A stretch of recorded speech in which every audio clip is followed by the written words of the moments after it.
Okay, would we just start off and you can repeat with me the set aside prayer? Dear God, please let me set aside anything I think I know about myself, about my disease, about the big book, about the 12 steps, the program, the fellowship, the people in the fellowship, and all the spiritual terms, and my spiritual condition, and especially you, God, so that I may have an open mind and a new experience with all these things. Please help me see the truth. Amen.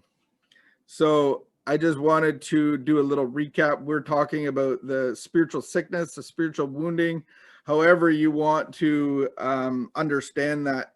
In the disease concept of alcoholism or drug addiction, we look at three parts to it. We look at the part where I go to something to get plugged in to give me ease and comfort. The problem with getting plugged into the problem the oh, I'm gonna mute you. All right, sorry guys. The problem with getting plugged into some of these things is that our bodies have an abnormal reaction to them. On their own, they're not bad. They actually give us ease and comfort. They actually give us a solution. But when we plug into certain things, they actually we have an abnormal reaction to them. We have what we call a phenomenon of craving. So for normal people to put alcohol in their body, there's nothing wrong with it. When I do it, there's an abnormal reaction that happens and it produces a craving for more and more and more. And so, that's one of the problems. The first problem is that I'm looking for something to give me ease and comfort. So every time, or a lot of times, I go beyond ease and comfort and I go into oblivion. And then I have this occurrence of a mental obsession. And so this is what my problem is. And I really have to understand that there's nothing that I can do about it.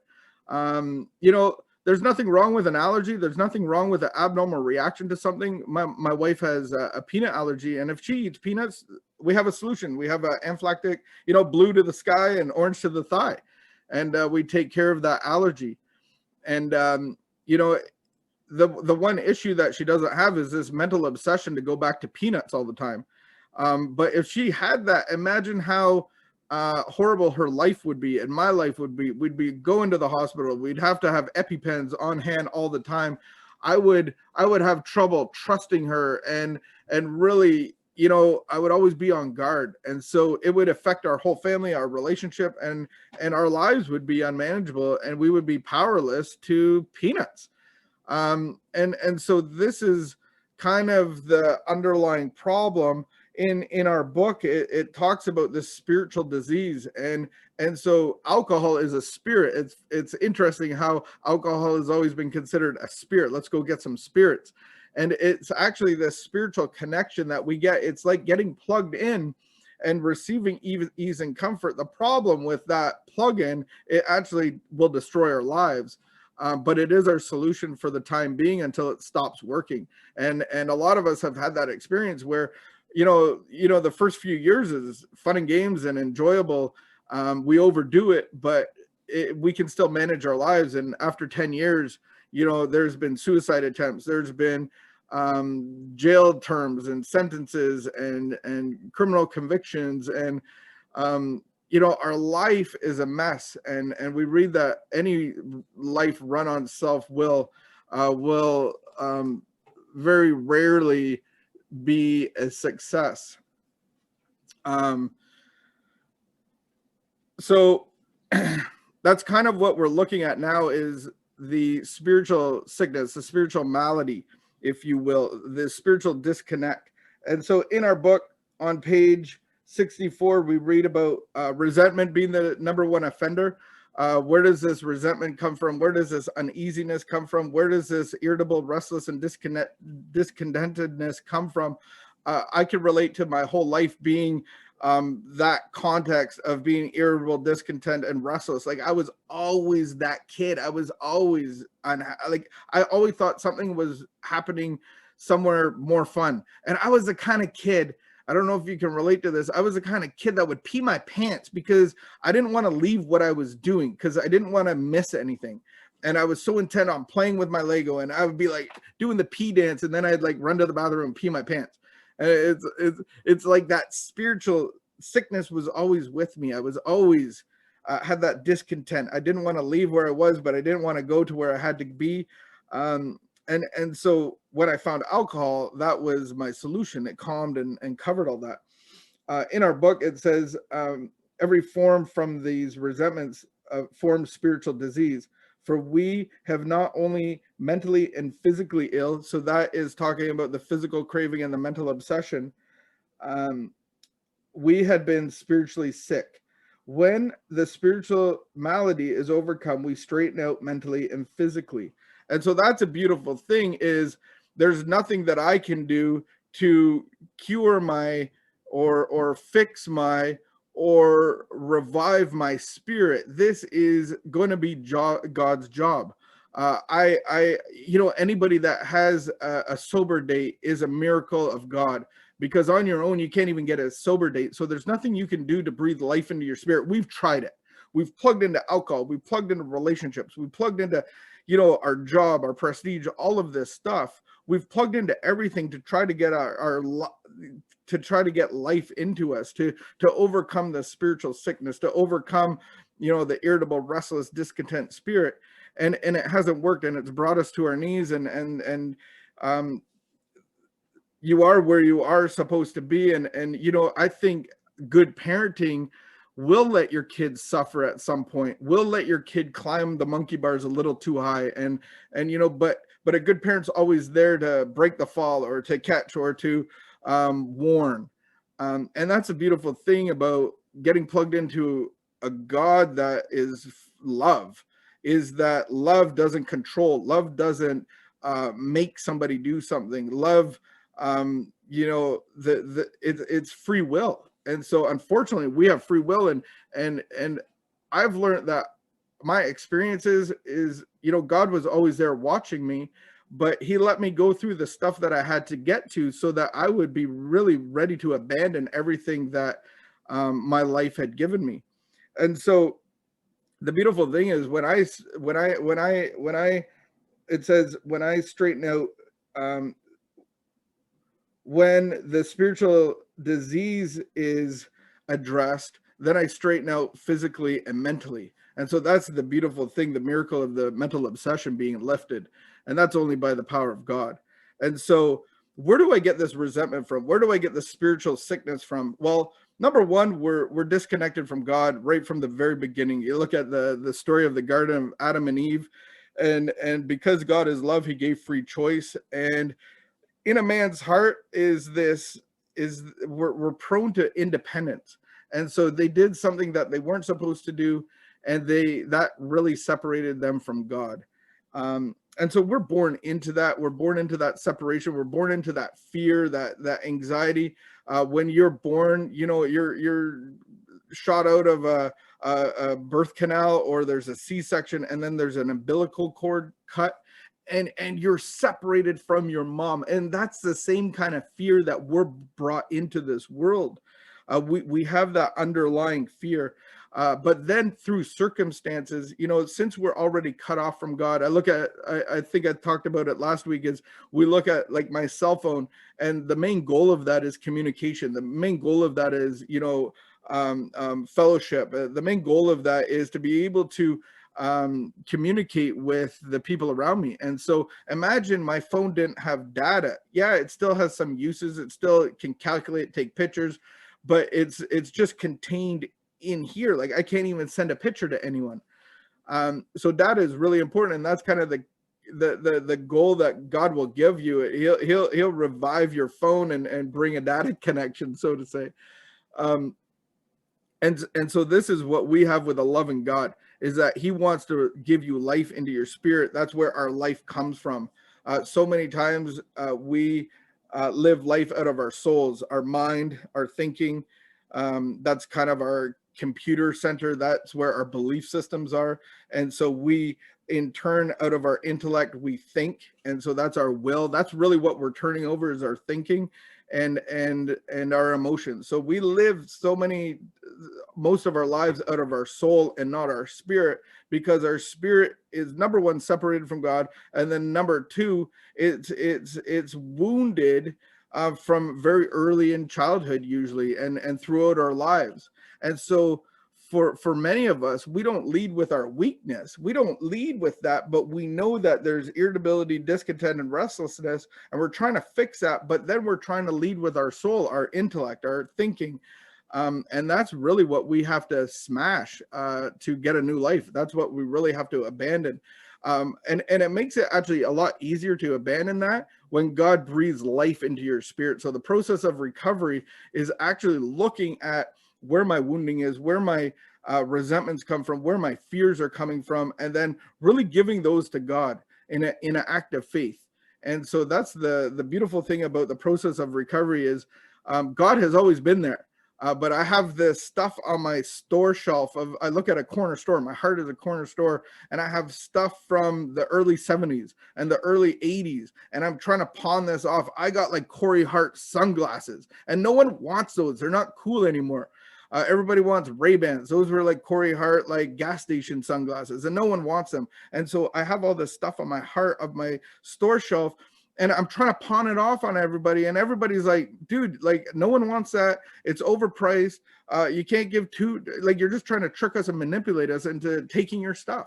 And I step on the toes of those around me, and they're reacting. And so it keeps the fears and the resentments going on and on. And so the whole point is to be able to clear your store shelf for God's provisions to come, and those the spirit of God to connect with you is the spirit of love, is the spirit of peace, is the spirit of endurance and patience and goodness and kindness and self-control. All of those things are the spirit of God, and those are the things that you're going to be selling. Those are the things that you're going to be dealing, and you're going to be dealing comfort and joy and peace and serenity. And those are the things that the world around you wants. And that's really what we get to be transformed into, salt and light.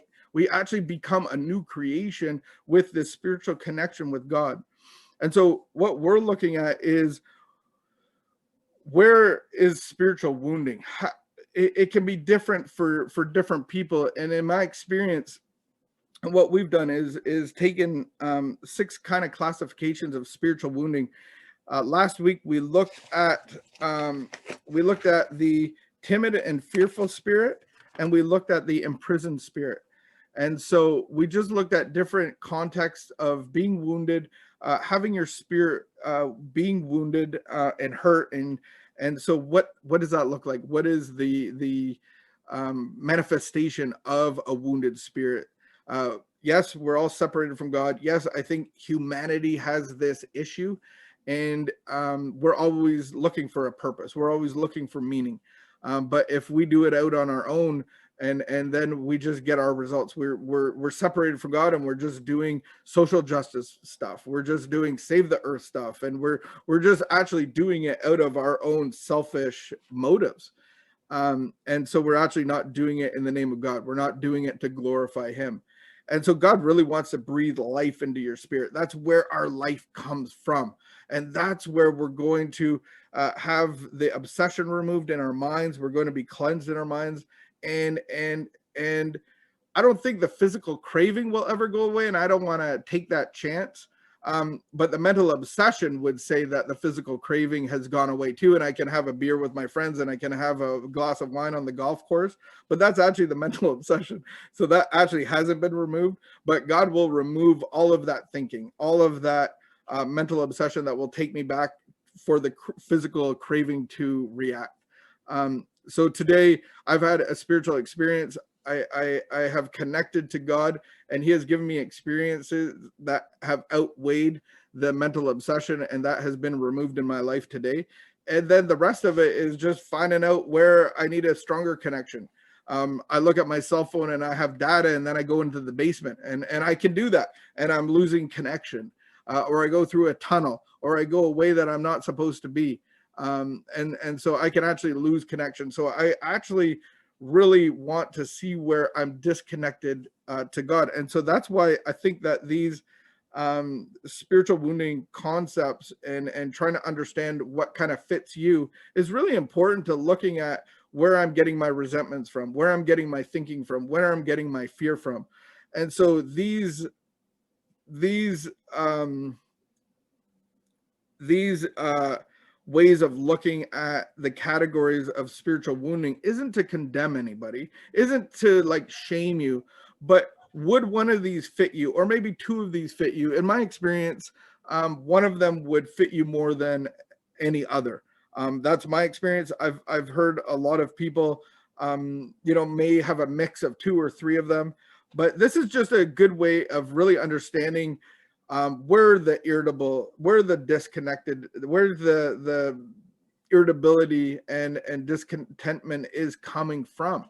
Where is that stuff coming from? And then when you move into your inventories and doing your resentments and doing your fears, maybe the Holy Spirit will enlighten you and guide you into where some of those fears are coming from, because you have a little bit of a deeper understanding. So let's get into it. Let's look at the crushed spirit. We'll do two today. We'll look at the crushed spirit and the orphan spirit.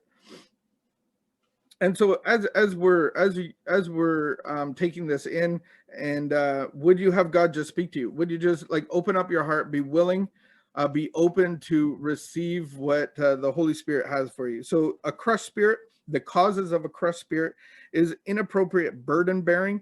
That could be single parenting, only parenting, where the burden is placed on a younger child to come home without anybody there, maybe get dinner going, mom's working a double shift, that kind of thing, just that over responsibility of things.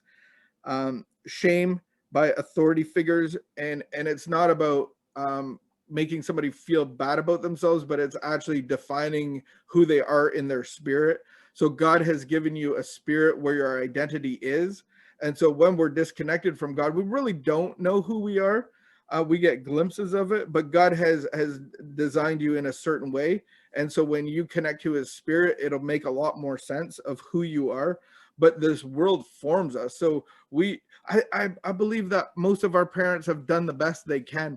And sometimes, they're emotionally disconnected from God themselves, and maybe they're overwhelmed and overburdened, and they hurt you, and they say, you will never, and I wish I never had you, and all of those things that actually hit your spirit and start to define you. Harsh leadership.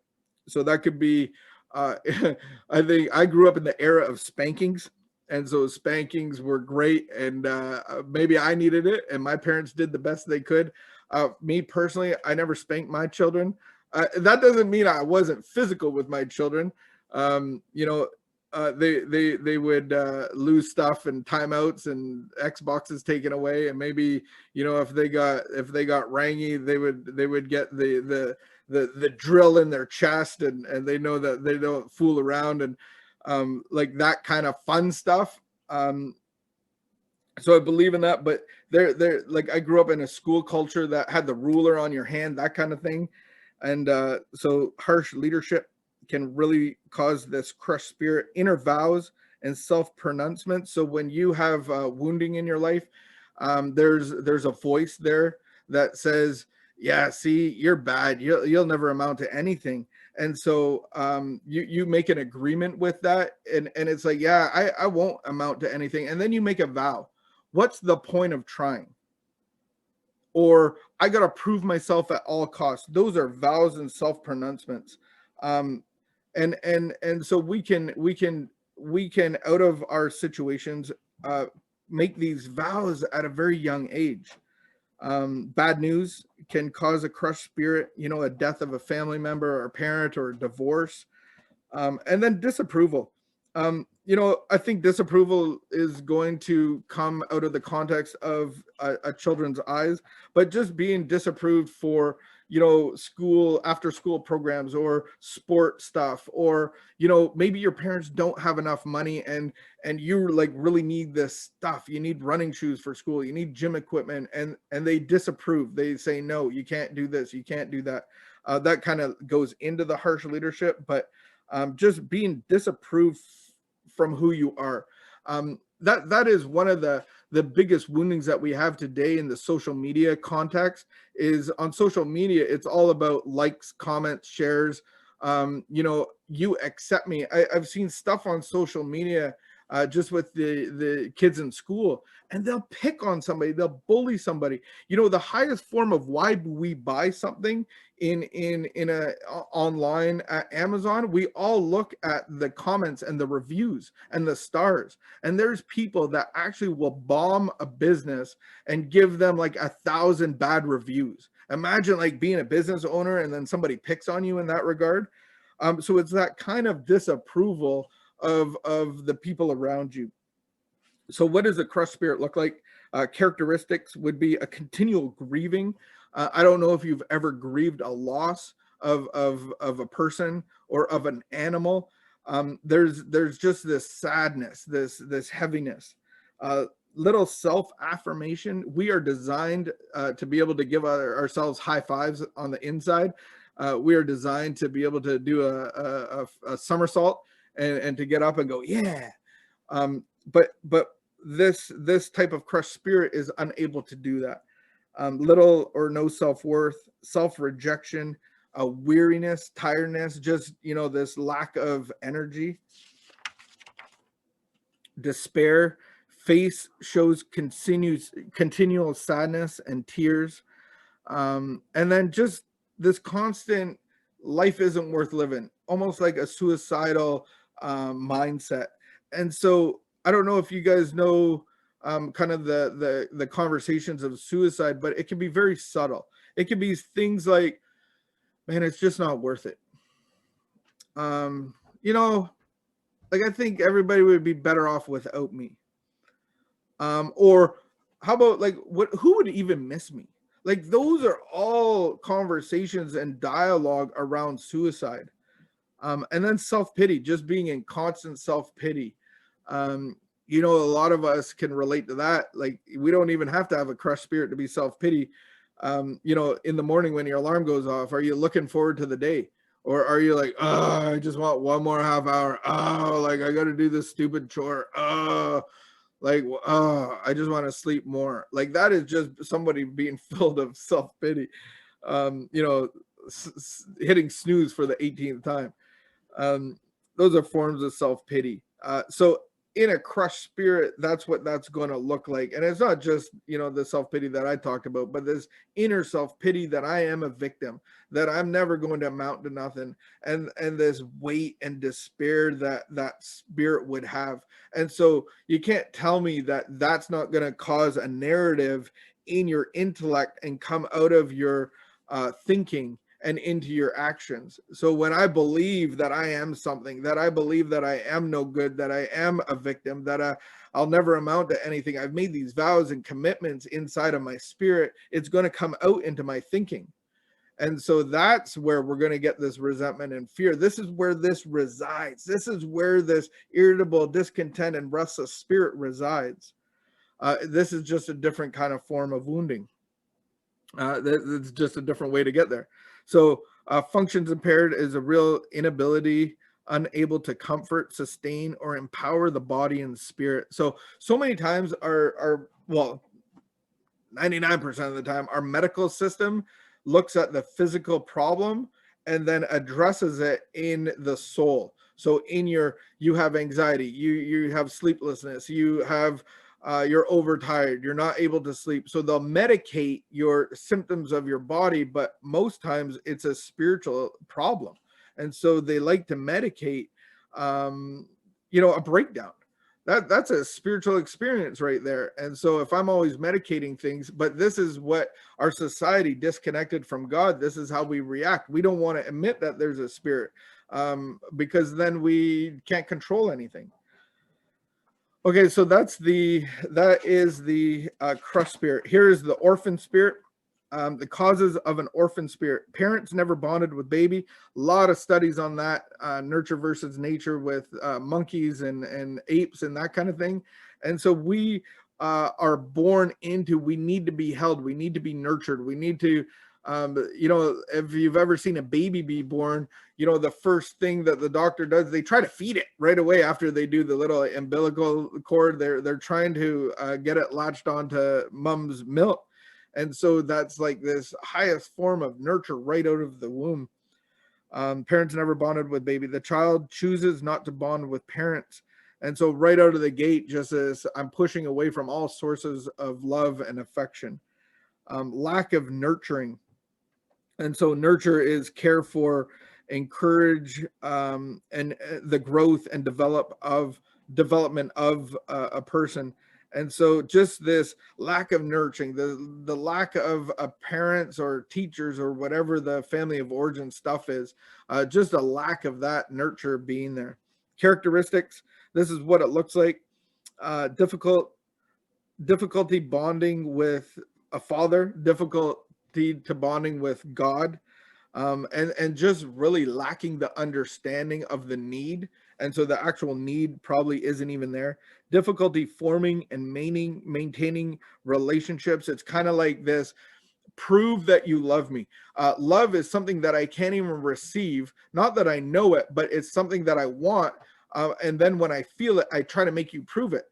So I cheat on you. I throw flowers down. I stomp on your love. I go, prove it. See, you never loved me. You don't take this seriously. Really, really hard in relationships, especially intimate relationships. Continual testing of relationships. If you do this, will you still love me? Insatiable need for love and striving to be accepted. And that word striving is to me, that's a hard person to be around. When somebody's striving for love and affection all the time, jostling for number one. Hey, look at me. Hey, I have all the answers. Call on me, teacher. Oh, I have the answer. And it's like that person is striving to be accepted. Inability to give love. And so it's this alternative motive of I actually need strength from you, and I fake giving my love to steal from you, to consume from you. But in the same regard, I have this inability to actually receive love.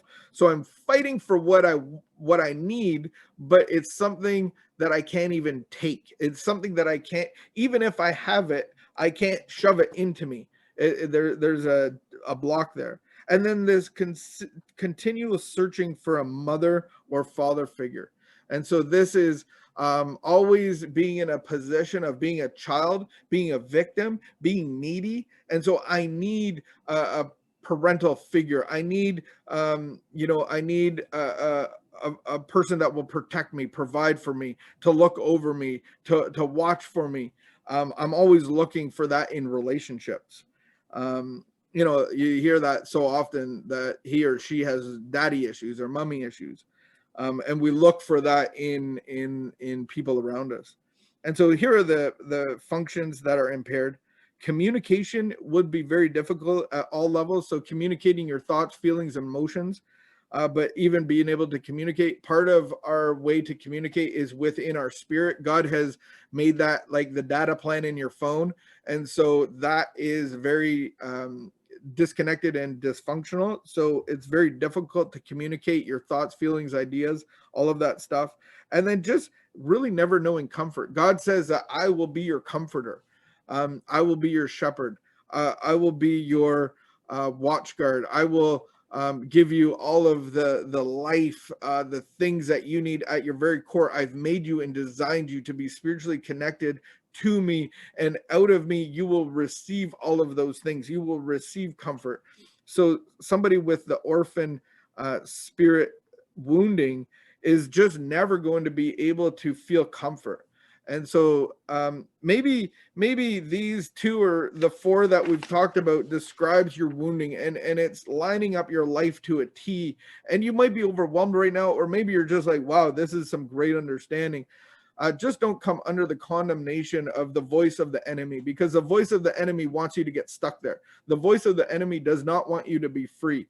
The voice of the enemy wants you to be disconnected from God. And as you start to understand, and as you start to put your belief in God, and as you start to go through the process of recovery, God's actually going to be able to connect with you and breathe life into you. The enemy wants to continue to take it, The enemy wants to continue to take you into isolation. And recovery is only possible in connection with God. And so he's going to do for you what you've never been able to do for yourself. So that's the realization that I've had in my life. It's like there's nothing that I can actually do to fix my spiritual problem. I need intervention. I need a spiritual solution that can only come from God. And I know that when I came into recovery and they told me this in 2005, that I need a spiritual solution, that drugs and alcohol were never my problem, they were my solution. It was a massive realization. And then they said I needed God. And so my conception of God at that time was a very punishing, demanding, controlling, distant God. And I had to do all of these things good enough to be accepted by him. So I actually, I grew up in the church, and I actually had to destroy my belief in who I thought God was, because I was actually seeing God. My concept was built out of a disconnect from him. And so everything was tainted of how I thought I saw God. And so I actually, at a homeless shelter, was able to destroy my constraints of religious God. And I was actually able to enter into a relationship with a loving God. And so that's what fuels me today to the best of my ability. I had a life out of addiction. I had a life of what alcohol gave me, separated from God, and recovery gave me a contact with God. Recovery gave me the ability to get plugged into God. And as I understood him in 2000, and I would say 6, I got plugged into God. It took me a while to go through this process, probably a year, and then I got plugged into God. And I've got a new life. He gave me a new life. He met all of my needs, and so out of that, I can give that away. I have a new storeroom. I have hope and joy and peace and contentment, and all of those things that my irritable, restless, discontented spirit, my orphan spirit, carried. And so out of all of these spiritual woundings, one of them really stands out to me, and that's the orphan spirit. And it's no accident that I was adopted when I was 2 years old. And so the enemy gave me a lot of messages, and I agreed with them, and I made vows to them. And until I got plugged into God, it was the real solution for me. So that's all I got on the spiritual wounding. Stay tuned for the next 2 next week, and we'll go over the full gamut of spiritual wounding, and hopefully one of them will be able to maybe define you a little bit, give you some understanding, and give you some hope to going like, this is something that I really have no power to do. And I've made a mess of my life, and only God can restore me.